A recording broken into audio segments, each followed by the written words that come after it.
টাকা এবং সম্পত্তির লোভে কখনো কখনো পিতামাতাকেও হুমকি মনে করে গর্ভজাত সন্তান। এ যেন প্রকৃতির এক নিষ্ঠুর নিয়ম। আমি আমার বাসায় যখন খুশি তখন যাবো, যখন খুশি তখন আমার মেয়ের বাসায় যাবো। আমার তো দিনার ছেলে মেয়ে ছাড়া কেউ নাই। বাবার রেখে যাওয়া বাড়ি দখলে নিতে মাকেই প্রবেশ করতে দিচ্ছে না ছেলে।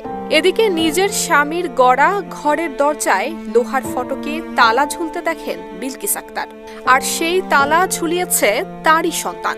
বাড়ির সিঁড়িতে বসেই অপেক্ষা করছেন বিলকিস, কিন্তু মন গলছে না ছেলে জুমাতুল এম ইসলাম সৌরভের। আমি ওর মা, কিন্তু ওই কোনো দিন ওই আমাকে ন্যূনতম কোনো সম্মান দেয় না। বাবা মারা যাওয়ার পর থেকে ওর বউ চাবি কেড়ে নিয়ে চলে গেছে, চাবি দিবে না আমাকে।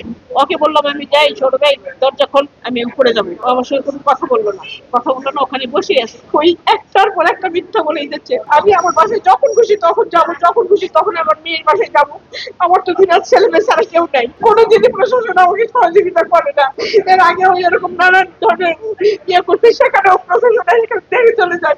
প্রায় ৩০ বছর আগে নিজের ১০ শতাংশ জমির উপর দোতলা বাড়ি নির্মাণ করেছিলেন বিলকিস আক্তারের স্বামী। ২০২১ সালে স্বামীর মৃত্যুর পর আইন অনুযায়ী বিলকিস আক্তার এবং তার ৩ সন্তান ওই বাড়ির অংশীদার হন। তবে জমি নিয়ে ছেলে সৌরভের সঙ্গে সৃষ্টি হয় বিরোধ।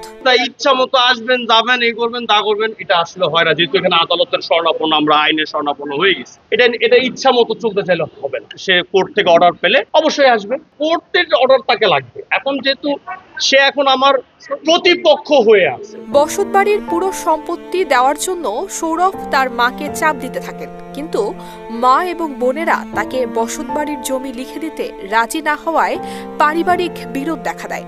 ছেলের সঙ্গে বনিবনা না হওয়ায় বিলকিস আক্তার ২০২১ সাল থেকে অধিকাংশ সময় থাকছেন বড় মেয়ের বাড়িতে। তার মাকে তার ন্যায্য অধিকার থেকে বঞ্চিত করছে এবং তার বাড়িতে তাকে ঢুকতে, তার উত্তরাধিকার জমিতে ঢুকতে দিচ্ছে না, এটা একটা অপরাধ। পাশাপাশি সে সন্তান হিসাবে তার মায়ের দায়িত্ব নিচ্ছে না, এটা মহা অপরাধ বলে আমরা মনে করছি এবং মানবাধিকারের চরম লঙ্ঘন বলে মনে করছি। হৃদয় বিদারক এই ঘটনা ঘটেছে নওগাঁ শহরের কাজীর মোড় এলাকায়। গত ১৪ জুলাই বেলা ১১টার দিকে নিজ বাড়িতে এসে দোতলার ফ্ল্যাটে ঢুকতে গিয়ে সিঁড়ির মুখে লোহার ফটকে তালা দেখতে পান বিলকিস। তালা দেওয়ার বিষয়টি ছেলে সৌরভকে জানালে তিনি সাফ জানিয়ে দেন মাকে বাড়িতে ঢুকতে না দেওয়ার জন্যই ফটকে তালা ঝুলিয়েছেন।